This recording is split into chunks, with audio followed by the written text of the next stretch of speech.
Hello student, welcome to Nirvar Academy. Myself Priyanka. I'm here as your physics teacher and these are my qualification. I have completed my MSc in physics and national eligibility test like as NET and GATE, and these are some degree that are qualified, and I have 5 to 6 year teaching experience as a PGT physics and assistant professor in Delhi University, and I have 1 year research experience in field of quantum optics and quantum computing. Okay student, so मैं आप लोगों को physics पढ़ाने वाली हूँ। तो सबसे पहले आपको फिजिक्स पढ़ने से पहले आपको पता होना चाहिए व्हाट इज फिजिक्स। ठीक है, जब तक आपको चीज़ों का पता नहीं होगा तब तक आप उस चीज़ को समझ नहीं सकते हो। ठीक है, और फिर उसके बाद आप एग्जाम तक तो उस पर पहुंच ही नहीं सकते हो जब तक चीज़ों का आपको नॉलेज नहीं होगा। तो physics is a branch of natural science which tell us about matter, its motion and behaviour through space and time, and its main goal to understand how the universe behave. What is this mean? इसका meaning मैं आपको simple से examples लेके आपको बताती हूँ कि आप फिजिक्स को कैसे समझोगे। जैसे कि आपको यहाँ पर एक बॉल दिख रही है, तो ये बॉल का मैंने एक एग्जांपल उठाया है। उसमें आप देख सकते हो कि अगर आप किसी बॉल को थ्रो करते हो, लाइक एज अगर आप क्रिकेट खेल रहे हो, क्रिकेट में आप देखते हो कि किस स्पीड के साथ बॉल आ रही है और किस पोजीशन के साथ बॉल आ रही है और आपको किस तरीके से बैट को अप्लाई करना है। ठीक है, तो उसका सारा के सारा आप माइंड में कैलकुलेशन कर लेते हो कि अगर इस स्पीड से आएगी तो हमने बैट की पोजीशन क्या रखनी है और उसके बाद हमारे जो हमें क्या रन गेन करना है। तो वो सारे के सारा आपका किसके अंडर में आएगा? फिजिक्स के अंडर में आएगा। आप बोलोगे फिजिक्स के अंडर में कैसे आएगा? आपने बोला कि आपने एज्यूम करा कि स्टार्टिंग में जो बॉल है उसकी स्पीड कुछ और है, आपके पास स्पीड कुछ और आई है, तो ये सारा किसके अंदर में आता है? आपका फिजिक्स के अंदर में आता है। ठीक है, उसके अलावा आप कहीं पर भी अपने सराउंडिंग में जाओ, वहां पर आपको फिजिक्स अप्लाई होगा ही होगा।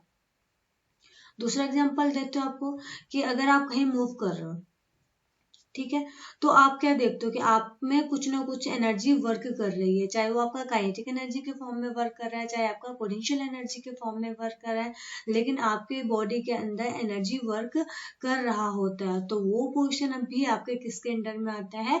फिजिक्स के अंदर में आता है। ठीक है, तीसरा आप एग्जाम्पल ले सकते हो कि अगर आपका कोई व्हीकल रोड पे चल रही है, तो वहां पर भी आप देखते हो कि आपका ये जो व्हीकल है, गाड़ी है, उसकी स्पीड आप बोलते हो इतने किलोमीटर पर आवर की स्पीड से जा रहे हो, 40 या 50 80 जितना भी है, उतने किलोमीटर के आवर से आप स्पीड पे जा रहे हो। तो आप इसको क्या बोलते हो? ये किसके अंडर में आएगा? आपका फिजिक्स के अंडर में आएगा। ठीक है, इसके अलावा आपने देखा कि आप जो अर्थ है सन के सराउंडिंग में रिवॉल्व कर रही है। अब रिवॉल्व कर रही है तो अब आपने बोला कि इसका मोशन क्या है, इसका सर्कुलर मोशन है या इसका इलिप्टिकल मोशन है। वो चीजें आपको कैसे अंडरस्टैंड हुआ? वो भी किसके अंडर में आता है? आपका फिजिक्स के अंडर में आता है। आप इसके अलावा आप बहुत ज्यादा आजकल के बच्चे इंटरनेट, जैसे कि आप लोग देख रहे हो कि आप जो भी आपको वीडियो प्रोवाइड की जा रही है सारी इंटरनेट के थ्रू प्रोवाइड की जा रही है। नॉर्मली या तो बच्चे आपका लैपटॉप से वीडियोस देख रहे हैं या आपके मोबाइल फोन से वीडियोस देख रहे हैं। तो आप लोग ये सोच सकते हो कि अगर मोबाइल फोन आ रहा है, उसमें सिग्नल्स आ रही है, मोबाइल फोन वर्क कर रहा है, किस फिनोमिनन पे वर्क कर रहा है, तो वो भी सारे के सारे किसके अंडर में आता है? आपका फिजिक्स के अंडर में आता है। तो आप देख सकते हो कि फिजिक्स कितना ज्यादा इंटरेस्टिंग पार्ट होता है हमारे लाइफ का, कि आप हम कहीं पर भी जाओ आपको हर जगह फिजिक्स ही नजर आएगी। तो आपको फिजिक्स, तो आप से देख सकते हो कि आप अगर फिजिक्स को समझना स्टार्ट करो तो आपको बहुत ज्यादा इसमें इंटरेस्ट आने वाला है।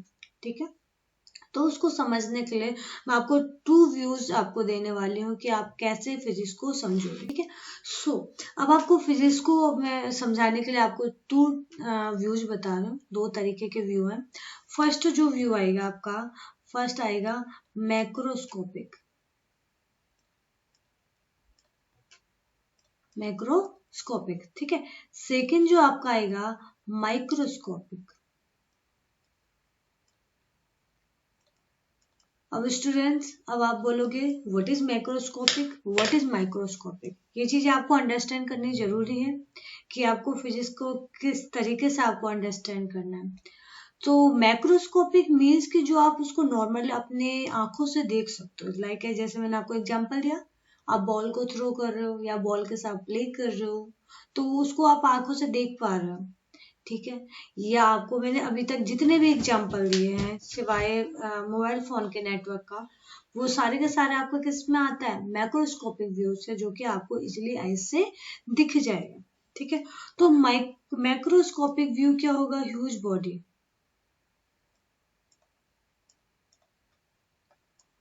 means which is visible by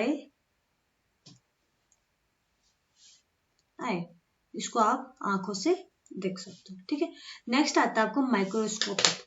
microscopic means अभी मैंने आपको मोबाइल का केस बताया, मोबाइल में सिग्नल आ रहे हैं, आपको मोबाइल में दिखते हैं कुछ स्टिक डंडी टाइप के बने रहते हैं, आप बोलते हो कि इतना इसमें सिग्नल आ रहा है, कभी आपने सोचा कि सिग्नल कैसे आ रहा है, ठीक है। तो जो बेसिकली इस तरीके में जो आपका जो फिजिक्स अप्लाई हो रही है, ऑब्वियसली उसमें फिजिक्स अप्लाई हो रही है कि आपका कोई सिग्नल आ रहा है, ट्रांसमीटर से आ रहा है, रिसीवर तक आपका सिग्नल ट्रांसमिट हो रहा है, ठीक है। उसकी कुछ फ्रिक्वेंसी होगा, उसका कुछ एम्पलीट्यूड होगा, उसका कुछ वेवलेंथ होगा, ये सारा किसमें आएगा, फिजिक्स के अंडर में ही आएगा कि कोई आपका सिग्नल जा रहा है, कितना एम्पलीट्यूड से जा रहा है, ठीक है। तो इस तरीके का जो व्यू होता है आपका माइक्रोस्कोपिक व्यू होता है। अब आप ये बोलोगे कि एम्पलीट्यूड क्या होता है, फ्रिक्वेंसी क्या होता है, ये सारी चीजें आप 9th क्लास में पढ़ चुके हो ऑलरेडी, कि आपके कोई भी सिग्नल है उसका फ्रिक्वेंसी आप कैसे कैलकुलेट करोगे, ठीक है। तो ये माइक्रोस्कोपिक व्यू मीन्स कि आप उसको नॉर्मली आई से नहीं देख सकते हो, ठीक है, कांट सी बाय आई, ठीक है। तो अब आपको समझ में आया, दो तरीके का आपने व्यू पढ़ना है, माइक्रोस्कोपिक एंड मैक्रोस्कोपिक व्यू, ठीक है। तो अब मैं आपको बताने वाली हूँ कि आपको 12th में किस पे फोकस करना है, माइक्रो पे या मैक्रो पे, ठीक है। तो आपने 11th क्लास में ऑलरेडी मैक्रो बेस्ड फिजिक्स पढ़ चुके हो, ठीक है। अब आपने 12th क्लास में पढ़ना है माइक्रो बेस्ड फिजिक्स। ये आपके माइंड में क्लियर पिक्चर बन जानी चाहिए कि 12th में आपको माइक्रोवेव फिजिक्स ही पढ़ना है।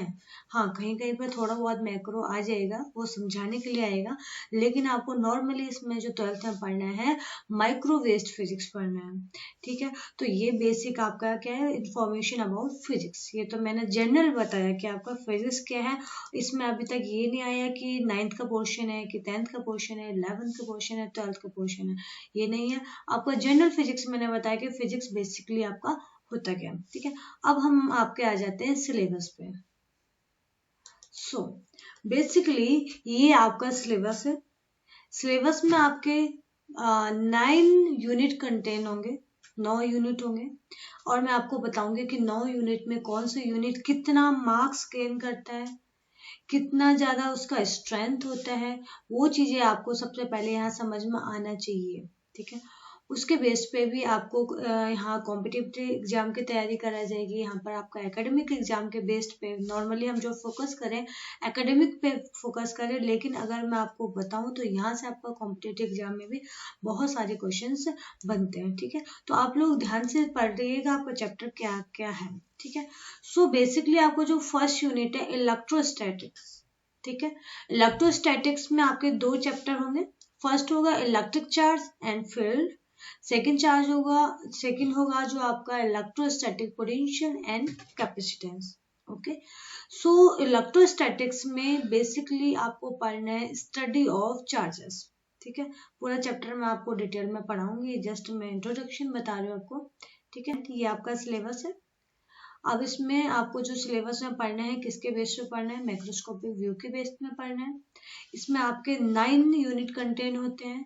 फर्स्ट जो यूनिट है इलेक्ट्रोस्टैटिक्स है, ठीक है।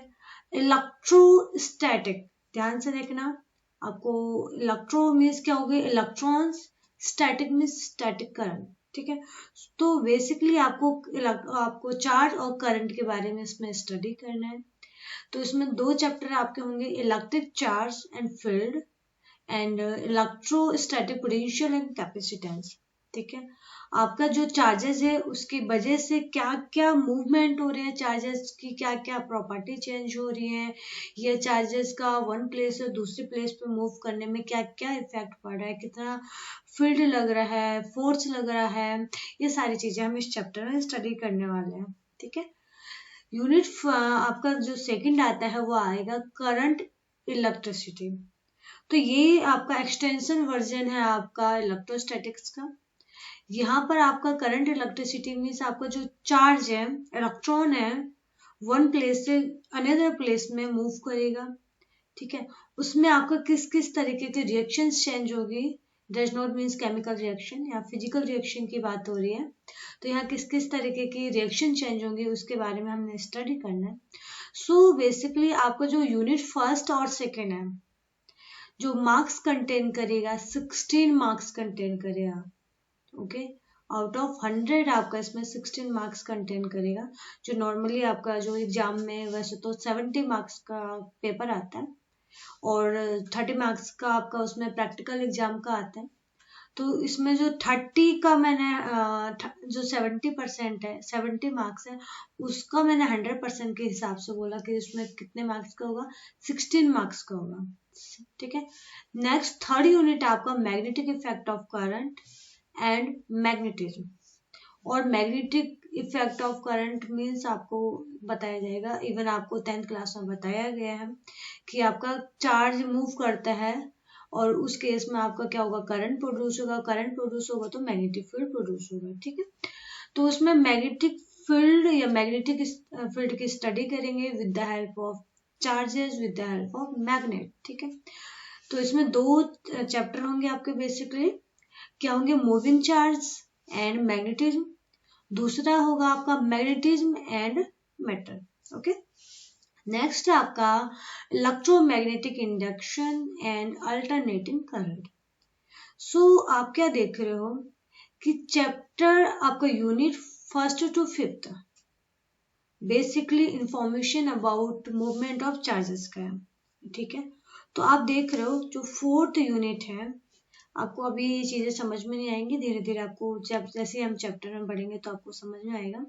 तो जो फोर्थ यूनिट में जो चैप्टर है electromagnetic induction and alternating current है।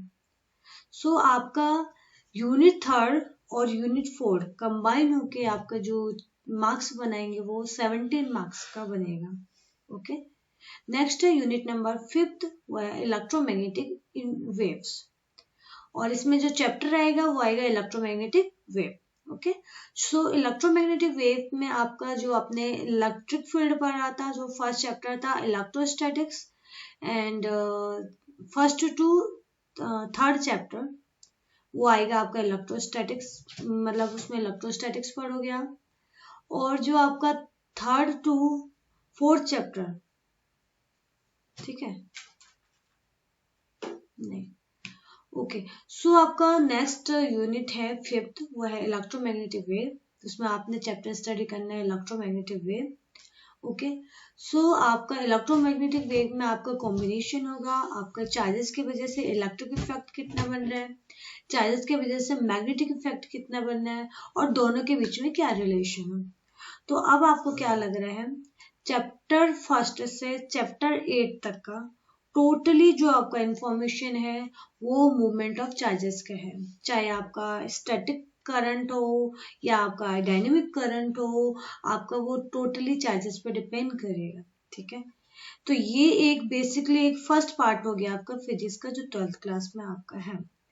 नेक्स्ट जो आपका यूनिट आता है ऑप्टिक्स, ये आपका फर्स्ट जो मैंने आपको पार्ट बताया उससे डिफरेंट पार्ट है, तो इसको आप इसलिए सेकंड पार्ट भी बोल सकते हो। तो इसमें जो चैप्टर यूनिट आता है ऑप्टिक्स आता है। ठीक है, ऑप्टिक्स मीन्स आपका होगा स्टडी ऑफ लाइट। ठीक है, तो उसमें फर्स्ट जो आपका आएगा ray optics and optical instrument, and second आएगा वेव ऑप्टिक्स। ठीक है, तो बेसिकली यहाँ पर आपने ऑप्टिक्स आपने देखा होगा 10th क्लास में हमने पढ़ा होगा कि आपका कोई लाइट ग्लास में एंटर करती है तो उसका किस तरीके से डेविएशंस होता है या किसी अपर्चर के थ्रू क्रॉस होता है तो उसका मूवमेंट कैसे होता है, ठीक है। तो ये सारी चीजें आपने 10th क्लास में पढ़ा है, प्लस आपने वहाँ पढ़ा था convex lens, convex mirror, concave lens, concave mirror, उसमें लाइट का क्या क्या प्रॉपर्टी चेंज होती है। तो ये सारी चीजें आपका वहाँ आपने पढ़ा था, यहाँ आपका एक्सटेंशन वर्जन है, ठीक है, ऑप्टिक्स में। और वेव ऑप्टिक्स आपका बेसिकली क्या होगा कि आपको जो लाइट है, लाइट क्या होगा, एक वेव के फॉर्म में होगा और वो वेव का फॉर्म आपका वही आपका मीडियम टू मीडियम जैसे चेंजेस होगा तो वो आपका वेव की प्रॉपर्टी आपकी कैसे चेंज होंगी, ठीक है। तो ये आपने स्टडी करना है। तो अब आप देखते हो कि आपका यूनिट नंबर 5th और यूनिट नंबर 6th जो मार्क्स कंटेन करेगा वो 18 मार्क्स कंटेन करेगा। क्लियर है। तो अब आप इसमें इसके अकॉर्डिंग आप देख सकते हो कि आपका किसमें कितना ज्यादा मार्क्स मिल रहा है और कौन सा चैप्टर आपको पढ़ना इम्पोर्टेंट है, ठीक है। नेक्स्ट जो यूनिट आता है यूनिट नंबर 7th वो आएगा dual nature of radiation and matter. So आपका ड्यूअल नेचर ऑफ रेडिएशन अभी आपने देखा था कि एक बार आपने बोला रे ऑप्टिक्स, दूसरी बार आपने बोला वेव ऑप्टिक्स। तो रे ऑप्टिक्स में आपका जो नेचर आ रहा है पार्टिकल नेचर आ रहा है, वेव ऑप्टिक्स में आपका नेचर आ रहा है वेव नेचर, ठीक है। तो यहाँ पर आपने ड्यूअल नेचर कि आपका जो लाइट आ रहा है एक बार पार्टिकल के फॉर्म में आ रहा है, एक बार आपका वेव के फॉर्म में आ रहा है, उसके बारे में स्टडी करना है, ठीक है। दूसरा आपका आता है unit number 8 atoms and nuclear, ठीक है। इसमें जो चैप्टर्स आते हैं फर्स्ट चैप्टर आएगा atoms and second is nuclear, ठीक है। Atoms and nucleus I guess सारे बच्चों को पता होगा, हाँ बस उनको ये पता होगा कि न्यूक्लियस होता है, इलेक्ट्रॉन होता है, प्रोटॉन होता है, इलेक्ट्रॉन रिवॉल्व करता है। बट यहाँ पर आपको थोड़ा सा और ब्रॉड स्टडी करना है about atoms and about nuclear, ठीक है।